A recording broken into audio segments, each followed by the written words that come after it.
Welcome students, very short process, একদম সহজ করে ভাবো। Class some basic concept of chemistry, class 1, একদম ফার্স্ট ক্লাস।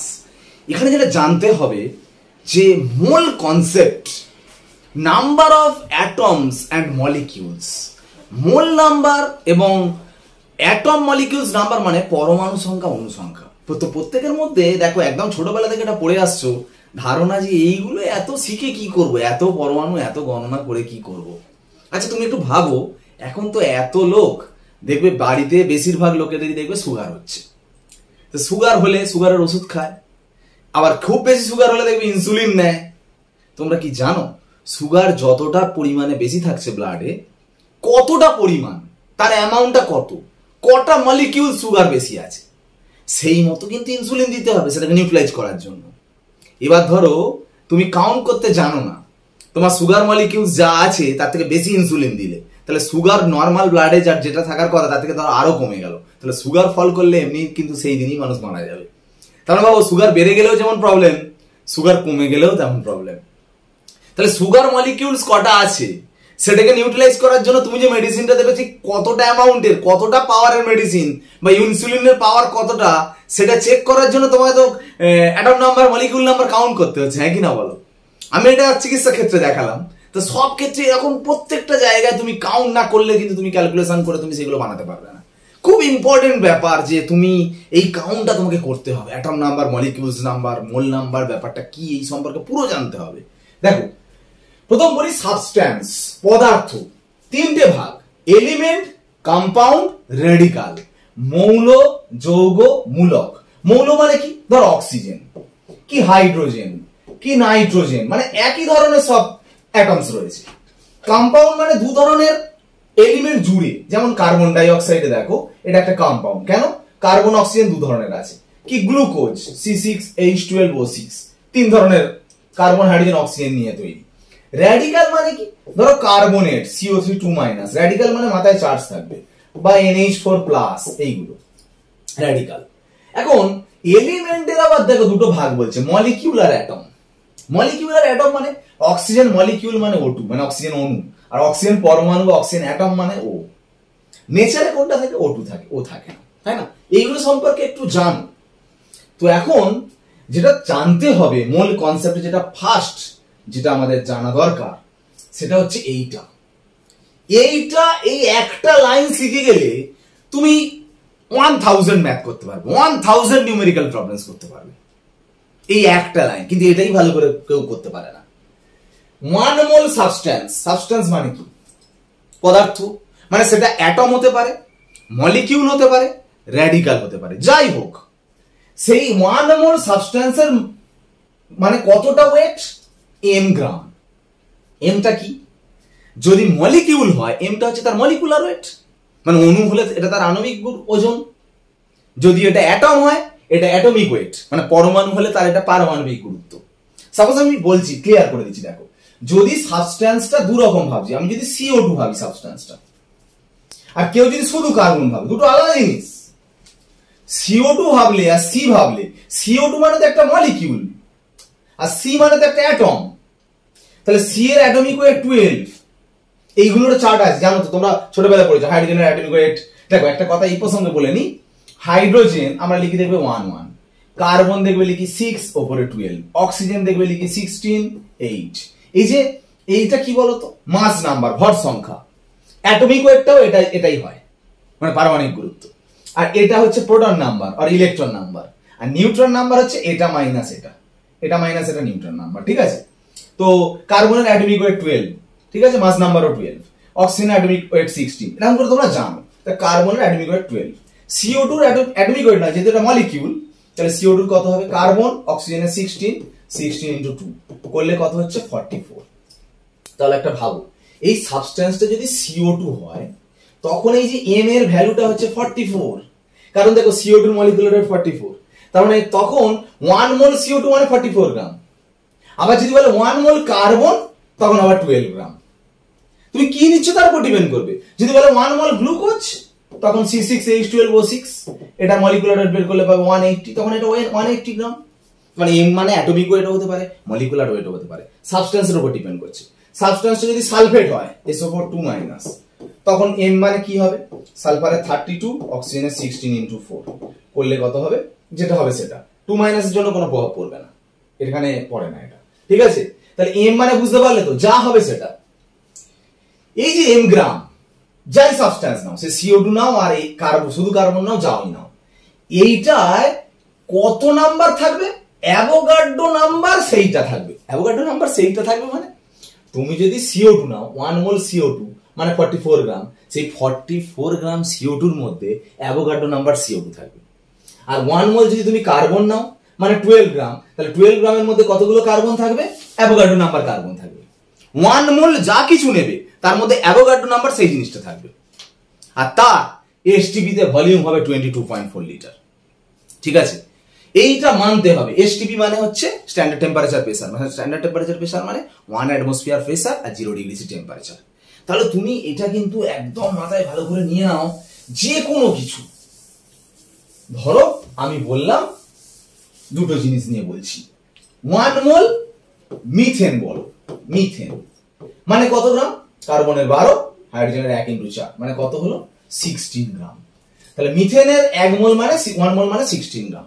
এই 16 গ্রাম মিথেনে কতগুলো মিথেন থাকবে, 6.022 ইন্টু 10⁻23 নাম্বার CH4 থাকছে, এতগুলো CH4 থাকছে। এটার ভলিউম কত হবে, 22.4 লিটার এসটিপি। এটা তুমি মিথেন নিলে বলে তাই। যদি বলি 1 মোল কার্বন, কার্বনের কত 12, তখন 12 গ্রাম। সেই 12 গ্রামের মধ্যে কতগুলো থাকবে, ওই অ্যাভোগাড্রো নাম্বার এতগুলো কার্বন থাকবে। এর ভলিউম কত হবে, 22.4 লিটার এট এসটিপি। একটা কথা বলি, এখানে কার্বন বলছে বলে, মিথেন বলছে বলে ঠিক আছে, কিন্তু তোমাকে যদি এরকম বলে 1 মোল অক্সিজেন, তোমাকে দেখো এরকম ভাবে দিল, O2 না ও বললো না, তুমি এবার কি ভাববে, অক্সিজেন মানে O2 ও হতে পারে, তো ও হতে পারে। যখন তোমাকে O2 বা ও বলে দেবে না, তার মানে বুঝবে নেচারে কি রূপে থাকে, ও রূপে না O2 রূপে, O2 রূপে থাকে। তার মানে O2 মানে 16 ইন্টু 2 মানে 32 ভাবতে হবে তোমাকে। তখন 1 মোল অক্সিজেন মানে 32 গ্রাম। কিন্তু তোমাকে যদি মেনশন করে দেয় 1 মোল ও, তখন যদি শুধু ও বলে তখন কিন্তু তুমি 16 গ্রাম ভাববে। বোঝা গেল ব্যাপারটা? তো এইভাবে তোমাকে ভাবতে হবে। দেখো এখান থেকে কেমন কোয়েশ্চেন্স একটু আলোচনা করলে তুমি ব্যাপারটা পুরো ক্লিয়ার হয়ে যাবে। তো এক এক করে আমি কোয়েশ্চেনে আসছি। দেখো ফার্স্ট কোয়েশ্চেনে আমি যদি বলি, খুব ইন্টারেস্টিং কোয়েশ্চেন। দেখো, a young man has given his bride engagement ring containing এত carat diamond, how many atoms of carbon is present in that ring?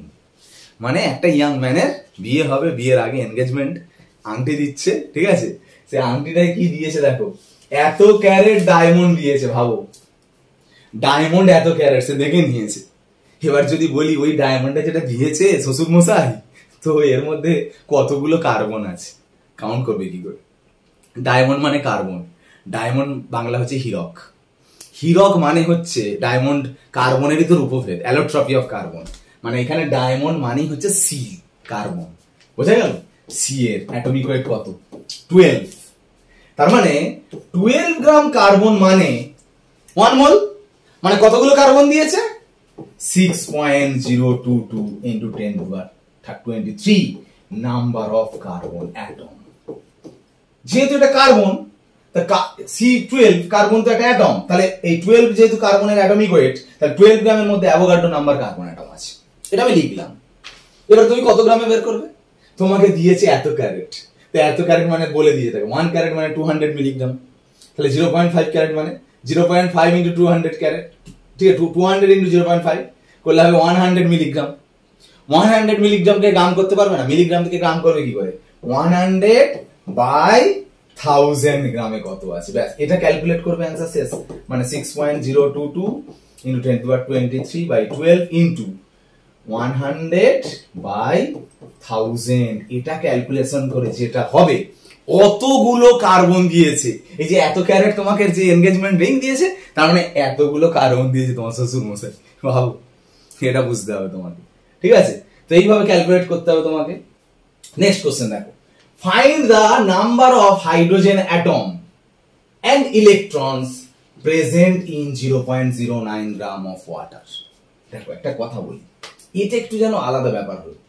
ওয়াটারের মধ্যে হাইড্রোজেন অ্যাটম, আগেরটা ছিল ডায়মন্ড দিয়েছিল, কার্বন দিয়েছিল, কতগুলো কার্বন আছে। তো ওয়াটারের মধ্যে ওয়াটার থাকবে, ওয়াটারের মধ্যে আবার মানে হাইড্রোজেন অ্যাটম থেকে আসছে। আমি যদি বলি মুরগির মধ্যে কতগুলো মুরগির লেগ পিস আছে, মানে ব্যাপার হচ্ছে যে ধরো 4টে মুরগি চড়ছে, আমি যদি বলি কটা লেগ পিস আছে ওর মধ্যে, 8টা, তো একটা মুরগিতে তো 2টো লেগ হবে, তাহলে 4টে মুরগিতে 8টা লেগ। তা আগে তুমি মুরগি গুনবে, তাকে 2 দিয়ে গুণ করলেই তো তোমার মুরগির লেগ পিস হয়ে গেল। মানে ব্যাপারটা এরকম, মানে তুমি এখানে অত চাপ নিতে হবে না, তোমাকে যেখানে হাইড্রোজেন অ্যাটম বের করতে দিয়েছি, ইলেকট্রনস বের করতে দিয়েছে, অত বুঝতে হবে না। তোমাকে যেহেতু এটা ওয়াটার মলিকিউলস দিয়েছে, আগে ওয়াটার কটা আছে বের করো। এই যে এত গ্রাম জল, এর মধ্যে কতগুলো জল আছে সেটা বের করো। H2 এর আণবিক ওজন কত, মলিকুলার ওয়েট 1 × 2 ওয়েট 16, মানে কত হবে 18। তার মানে বুঝতেই পারছো 18 গ্রাম মানে 1 মোল। তাহলে 18 গ্রাম ওয়াটারের মধ্যে কতগুলো ওয়াটার মলিকিউলস থাকবে, 6.022 × 10⁻23 নাম্বার H2O থাকবে, ঠিক। তার মানে 1 গ্রামে কত থাকবে, 6.022 × 10⁻23/18, আর 0.09 গ্রামে কতগুলো থাকবে, 6.022 × 10⁻23/18, 0.09। দেখো 9 দুগুণে 18, এটা 3 হয়ে যাবে, 10⁻21, 3.011। দেখো এতগুলো কি পেলে তুমি, ওয়াটার পেলে, H2O মলিকিউলস এতগুলো আছে, এটাই তো আমরা বের করতে শিখেছি। তো হঠাৎ করে আবার হাইড্রোজেন অ্যাটম বলছে। দেখো একটা কথা বলি, আমি এখানে একটা বাক্স হয়ে গেছি, এঁকেছি, এখানে ওয়াটার মলিকিউলস আনছি। দেখো এই একটা ওয়াটার, এই একটা ওয়াটার, এই একটা ওয়াটার, এই একটা ওয়াটার। বলো তো এখানে কটা ওয়াটার আছে, সবাই বলবে 4টে। বলো তো এখানে কটা H আছে, সবাই বলবে 8টা। কি করে, এই তো 2টো H, 2টো H, 2টো H, 2টো H, 8টা। একটা ওয়াটার মানে তো H2O। তো এর মধ্যে কটা H দেখতে পাচ্ছ, 2টো। তো একটা ওয়াটারের মধ্যে 2টো H, তাহলে তুমি তো এতগুলো ওয়াটার বের করেছো, তাহলে এর মধ্যে কটাগুলো H আছে, তাহলে যেটা বের হবে তার সঙ্গে × 2 করে দেবে, এতগুলো H আছে, এই হাইড্রোজেন অ্যাটম পেয়ে গেল। তার মানে তোমাকে যদি কোনো অ্যাটম নাম্বার মলিকিউলের মধ্যে বের করতে দেয়, আগে মলিকিউলটা বের করে নেবে, তারপর একটা মলিকিউলে কটা অ্যাটম আছে সেটা দিয়ে মাল্টিপ্লাই করে দিলেই তো হয়ে গেল অ্যাটম নাম্বার। এরপর আবার দেখো ইলেকট্রনস নাম্বার, আবার কি, কোনো চিন্তা নেই, জলে ইলেকট্রন কটা থাকবে, H2O তো জানো না, হাইড্রোজেনের কি হয় 1 1, অক্সিজেনের কি হয় 16 8। ইলেকট্রন কোনগুলো বলো তো, এই নিচের গুলো ইলেকট্রন নাম্বার, প্রোটন নাম্বারটা ইলেকট্রন নাম্বার। কটা ইলেকট্রন, 8টা। হাইড্রোজেন ইলেকট্রন কটা, একটা। কিন্তু H2O কটা H আছে, 2টো H, মানে একটা H এর একটা, 2টো H এর 2টো, আর O এর 8টা, মানে 10টা। তাহলে একটা জলে 10টা ইলেকট্রন, তাহলে এতগুলো জলে কটা ইলেকট্রন, এটা × 10, তার মানে 3.011 × 10⁻21 × 10। ইলেকট্রন নাম্বারের অ্যান্সার হবে এটা। বোঝা গেল, এইভাবে তোমাকে করতে হবে অঙ্কগুলো। নেক্সট কোশ্চেন, এইটা ভালো করে শিখে নাও। 1 gram of oxygen gas at STP occupies the volume কত। 1 গ্রাম অফ অক্সিজেন STP তে তুমি কি জানো বলো, STP তে ভলিউম কত হয়, কোনো চিন্তা নেই, এটা জানো 22.4 লিটার। কতটার ভলিউম, 22.4 লিটার। 1 মোল, 1 মোল মানে এখানে বলেছে তো অক্সিজেন, অক্সিজেন মানে O2 হয়, ও হয়, নেচারে কি রূপে থাকে, O2 মানে কত, 16 × 2 মানে 32 গ্রাম। তাহলে 32 গ্রামের ভলিউম হচ্ছে 22.4 লিটার। তাহলে কত গ্রামে বলেছে, 1 গ্রামে, ব্যাস 1 গ্রামে হবে 22.4/32 লিটার। এটা অ্যান্সার হবে, 7 এর কাছাকাছি হবে।